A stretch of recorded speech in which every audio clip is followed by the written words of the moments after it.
Welcome to Hope Irving Church. And for those of you that don't know me, I am Pastor King. Those of you that do know me, I am Pastor King.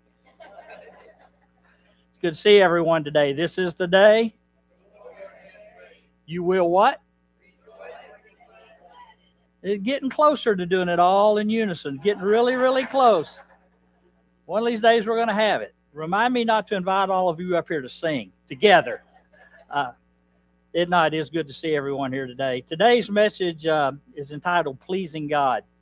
And I'm going to open up in Colossians chapter 1, beginning in verse 9. And, there's so much we can do to please God, and I'm not going to cover but just one today. Probably we'll do, based on this scripture we have right here, we'll probably have three more after this one. But that's not all that we can do to please God. The way we live our lives, every aspect of it is important. And depending on how we live our life to Him. But I want to touch on just a few, one today in particular. Colossians chapter 1, verse 9 says, "For this reason, since the day we heard about it, we have not stopped praying for you, asking specifically that you may be filled with the knowledge of His will in all spiritual wisdom, with insight into His purposes, and an understanding of spiritual things." All right, I'll stop right there. Paul was complimenting the church. They've been doing well. They've been busy, been active. He was pleased with what they were doing. And he said, because of them being on the right track and showing signs, he said that he was going to pray. Okay? He said, we've been praying, and we've been praying very specifically about certain things. And he said, we've been asking that God will fill you with knowledge, the knowledge of His will. He said, we were asking God to fill you with knowledge of spiritual wisdom, with insight and stuff to His purposes.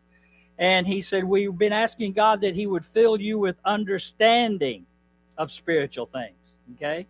That's great. I wished I had somebody that was praying for me like that every day, that God would do that for me. And I should be praying for you like that every day as well. And so you got to think about it.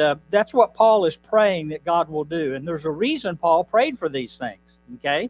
Verse 10, he says, so that you will walk in a manner worthy of displaying admirable character, moral courage, and personal integrity, to fully please Him in all things, okay?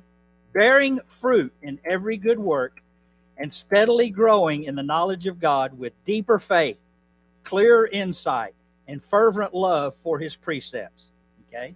I'll just stop right there.